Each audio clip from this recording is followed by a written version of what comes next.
Megalaba di video ကတော့ redaction တေကစားတဲ့က late redaction နှခါ redact ကြိုင်တဲ့တေကစားပဲဖြစ်ပါတယ်နှခါကို redact စကြိုင်ဖို့အတွက်နှခါရဲ့အနားကိုနည်းနည်းသွားပေးလိုက်မယ်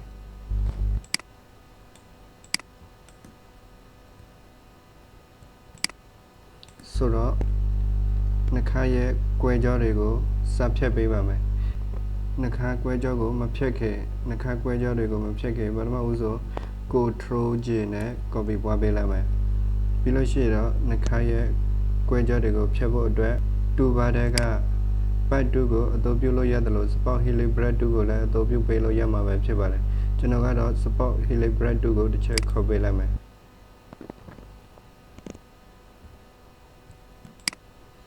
ပြီးလို့ရှိရင်တော့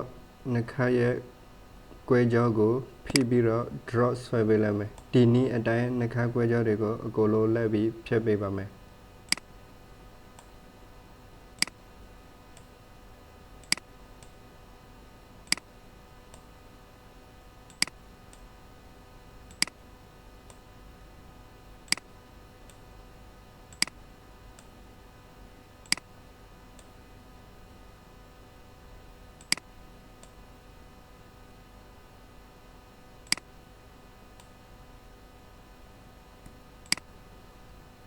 ဒီနားလေးမှာကြာလာတဲ့စပစ်အမြင့်လေးကိုလည်းတစ်ချက်ဖြတ်ပေးလိုက်မယ်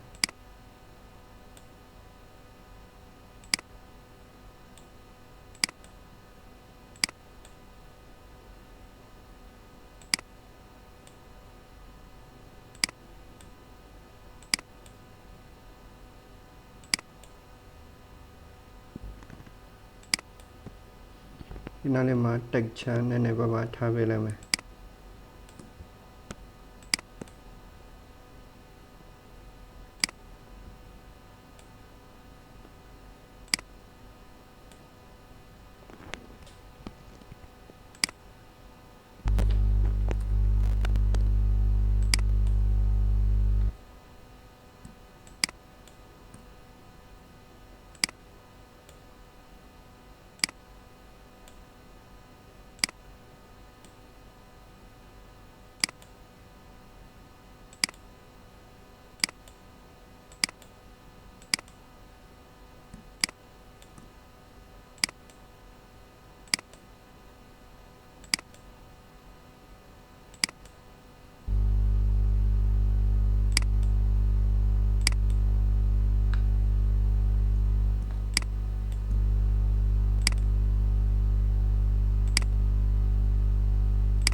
နှခါပေါ်မှာ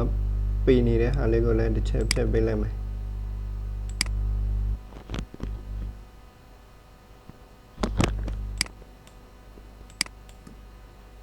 နှခါအောက်က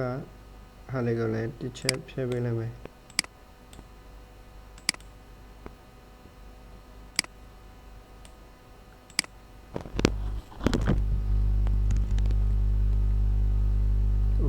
ဆိုလို့ရှိရင်တော့ကျွန်တော်တွဲကတော့အဆင်ပြေသွားပါပြီ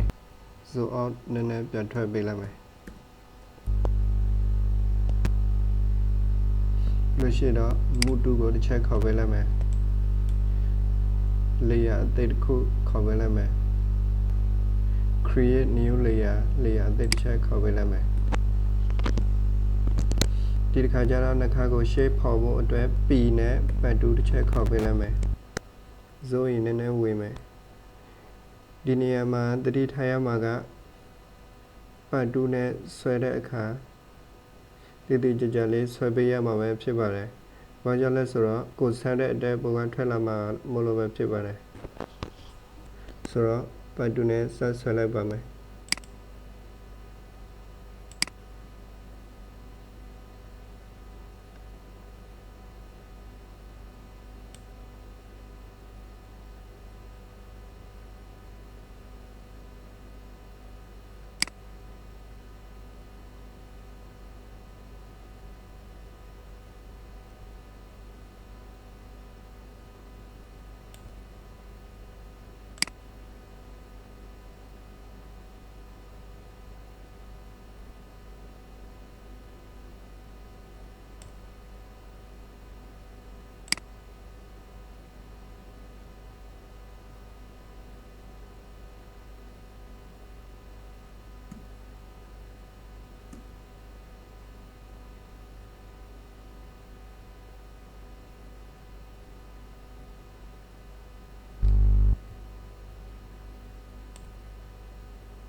ပြီးလို့ရှိရင်တော့ selection ဖြစ်ပြဖို့အတွက် regulate ထားပြီးတော့ make selection ကိုတစ်ချက်နှိပ်ပေးလိုက်မယ် filter ကိုကြတော့2 pixel ထားပေးလိုက်မယ် okay ကိုတစ်ချက်နှိပ်ပေးလိုက်မယ် so on နဲ့နည်းနည်းပြထွက်ပေးလိုက်မယ်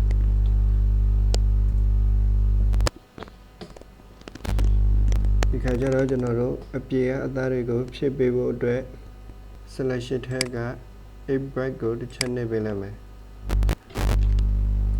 ဆိုလို့ရှိတော့ဒီနောက်လေးမှာ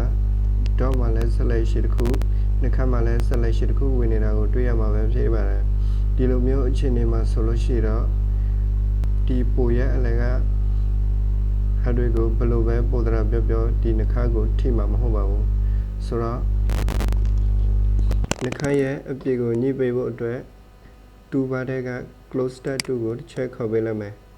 သူ့ရဲ့ option ကိုတစ်ချက်စိတ်ပေးလိုက်မယ်သူ့ရဲ့ပို့တာကိုကြတော့ sort round နဲ့တစ်ချက်ထားပေးလိုက်မယ် opacity ကို100ထားပေးလိုက်မယ် flow 100ထားပေးလိုက်မယ်ဒီနားလေးမှာကြတော့ color layer ဖြစ်နေတယ်ဆိုလို့ရှိရင် color and blow ကိုတစ်ချက်ရွေးပေးလိုက်မယ်ဆိုလို့ရှိတော့အနားကိုနည်းနည်းသွားပေးလိုက်မယ်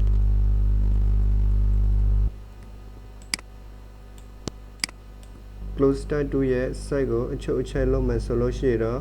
ပြည်ဘေးနာကတုတ်ကွေးအဖွဲအပေးနဲ့ချက်ပေးလို့ရမှာပဲဖြစ်ပါတယ်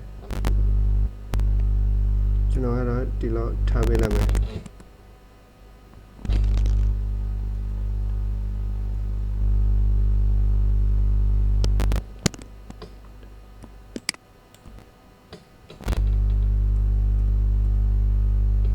ဒီလိုရှိတော့အပြေကအသားကို outer ဖိပြီးတော့တစ်ချက်ယူလိုက်မယ်ပြီးလို့ရှိတော့ဒီတဲ drop ဆွဲပေးလိုက်မယ်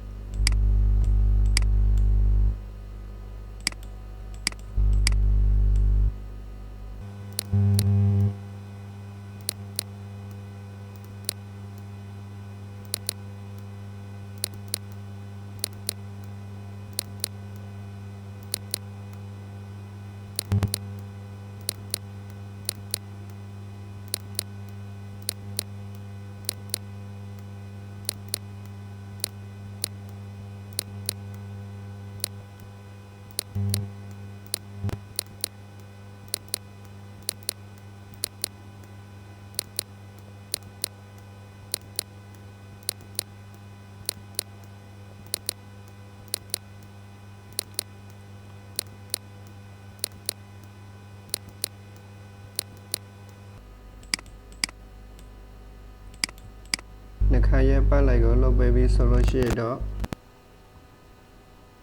select ထက်က it back ကိုပြပြီး selection တစ်ချက်ဖြုတ်ပေးလိုက်မယ်ပြီးလို့ရှိတော့နှခရဲ့အတွေ့အသားတွေကိုပြပြီးတစ်ချက်ခုနကအတိုင်းပြပြီးလုပ်ပေးလိုက်မယ်အောက်တာဖိမယ်ပြီးလို့ရှိတော့ဒီနောက်လေးမှာလိုက်ပြီးဆွဲပေးလိုက်မယ်ကွက်နေကြီးရှိတဲ့အတွက်တေးသေးကြလေးလုပ်ပေးရမှာပဲဖြစ်ပါတယ်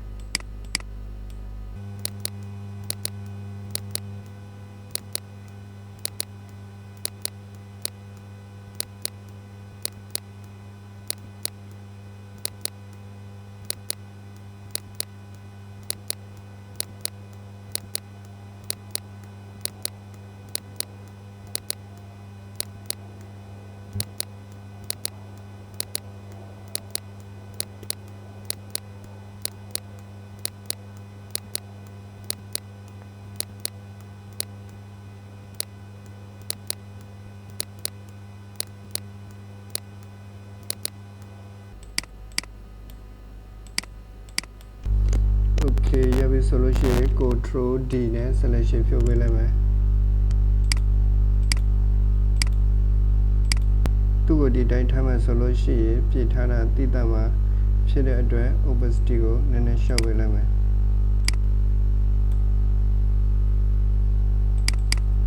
opacity ကို60လောက်ထားပေးလိုက်မယ် okay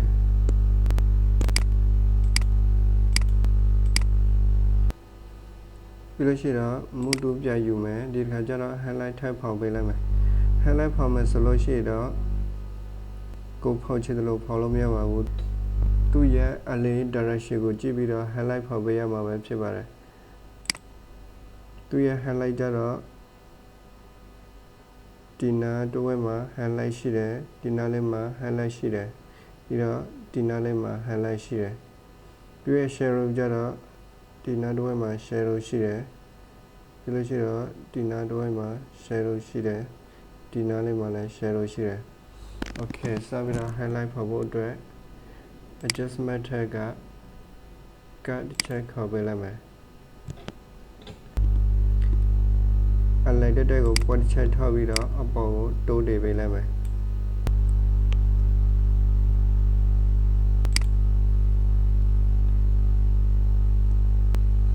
Ctrl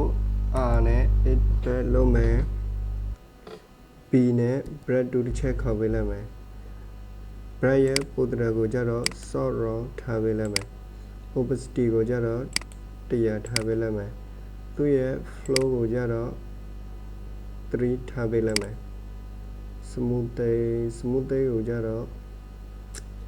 smoothing ကိုလည်း10ပဲထားပေးလိုက်မယ်ပြီးလို့ရှိတော့ဒီနားနဲ့ဆက်ပြီးတော့ပို့ပေးလိုက်မယ်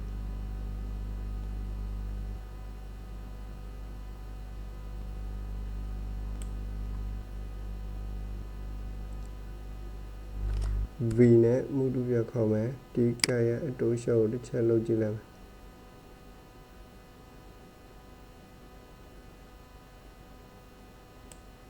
okay ဒီလောက်ထားပေးလိုက်မယ်ကနတစ်ခုထပ်ခေါ်ပေးလိုက်မယ်အလိုက်တဲ့ကို point ထောက်မယ်အပေါ်ကိုတိုးတည်ပေးလိုက်မယ်ပြီးလို့ရှိတော့ Ctrl R နဲ့ it back လုပ်မယ် B နဲ့ breadth 2တစ်ချက်ခေါ်ပေးလိုက်မယ်ပြီးလို့ရှိတော့ဒီနောက်တစ်ဝက်မှာ highlight ဖော်ပေးလိုက်မယ်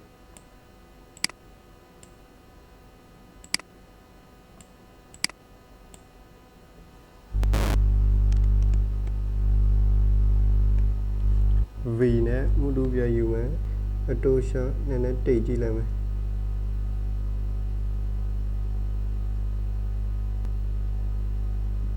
okay ကျွန်တော်ဒီတိုင်းပဲထားပေးလိုက်မယ်ကပ်ဘောကိုပေးပေးလိုက်မယ် adjustment tab က cut နောက်တစ်ခုထပ်ခေါ်ပေးလိုက်မယ် align တစ်ချက်ပွက်ထောက်မယ်ပြီးလို့ရှိရင်အပေါ်ကိုနည်းနည်းတိုးတည်ပေးလိုက်မယ် Ctrl R နဲ့ it back လုပ်မယ်ပြီးလို့ရှိတော့ B နဲ့ breadth 2ယူပေးလိုက်မယ်ဆက်ကိုနည်းနည်းချက်ပေးလိုက်မယ်ဒီနားတစ်ဝက်မှာ highlight အပြေးစားတစ်ခုပေါ်ပေးလိုက်မယ်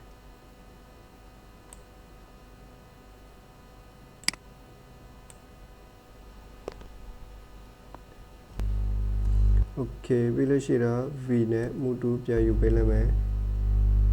ဒီနားလေးမှာနည်းနည်းတိုးရှော့တစ်ချက်လုပ်ကြည့်လိုက်မယ်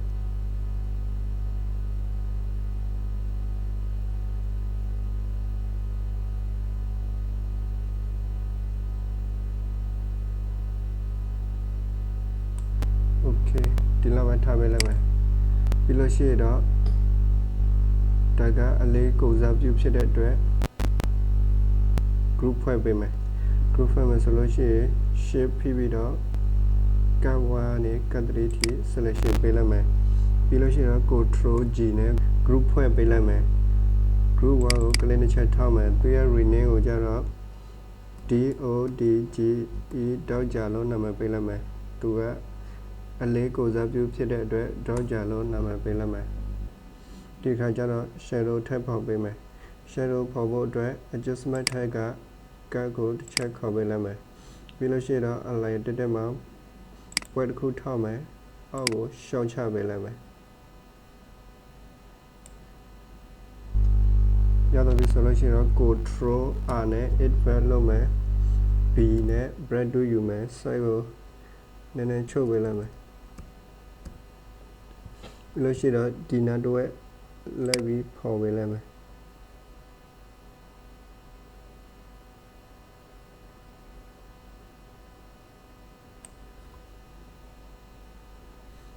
V နဲ့မူတူပြယူမယ်ဒီနောက်မှာအတိုးရှော့တစ်ချက်လုပ်ကြည့်လိုက်မယ်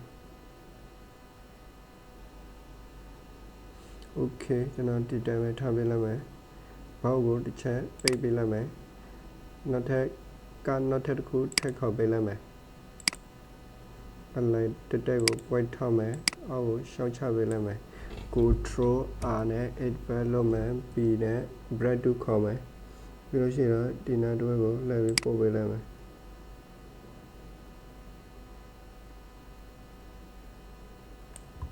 okay နောက်ပြီးလို့ဆိုလို့ရှိရပြီဆိုလို့ရှိရင် V နဲ့မူတူပြခေါ်မယ်အတိုးအရှော့တစ်ချက်လုပ်ကြည့်လိုက်မယ်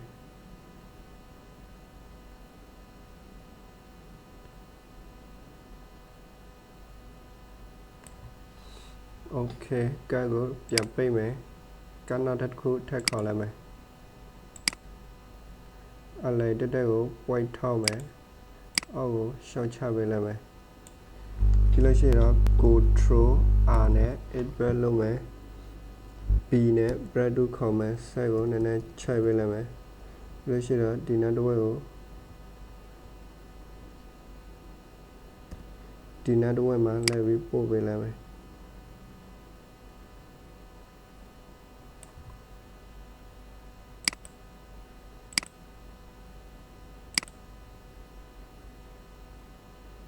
โอเคကတ်ကိုအတိုးရှော့တစ်ချက်လုပ်ကြည့်လိုက်မယ်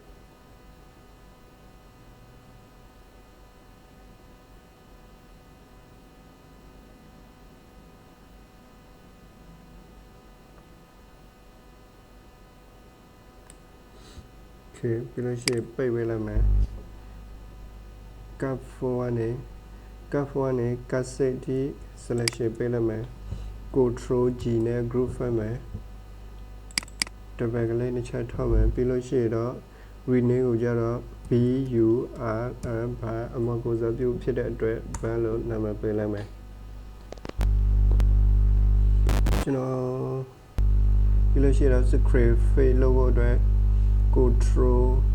0နဲ့ script fade လုပ်လိုက်မယ်ပြီးလို့ရှိရင်အကုန်လုံးကို group တစ်ချက်ဖွဲ့ပေးလိုက်မယ်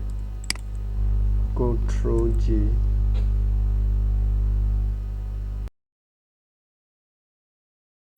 greater than အပိတ်လေးကိုတစ်ချက်နှိပ်ပေးလိုက်မယ်ပြီးလို့ရှိရင်တော့ draw jar ရဲ့ draw jar group ရဲ့ဘေးနားမှာ greater than အပိတ်လေးရှိရဲ့အဲ့ဒီအပိတ်လေးကိုတစ်ချက်နှိပ်ပေးလိုက်မယ်အပေါ်ဆုံး layer ကိုကလေးတစ်ချက်ထောက်မယ်ပြီးလို့ရှိရင် adjustment ထက်ကနောက်တစ်ခုထပ်ခေါ်ပေးလိုက်မယ်အလေးကိုစားပြုဖြစ်တဲ့အတွက်အလိုက်ကိုပွက်တစ်ချက်ထောက်မယ်အပေါ်ကိုတိုးတေပေးလိုက်မယ်ပြီးလို့ရှိရင်တော့ control R နဲ့ advance လုပ်ပေးလိုက်မယ် B နဲ့ bread 2ယူမယ်ဆက်ကိုနည်းနည်းချုပ်ပေးလိုက်မယ်ဒီနားလေးတော့မှာနှစ်ချက်တောက်ပေးလိုက်မယ်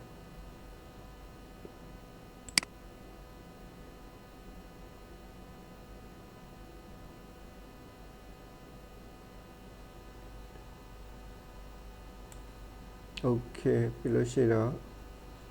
ကကိုတစ်ချက်ပြန်ပိတ်ပေးလိုက်မယ်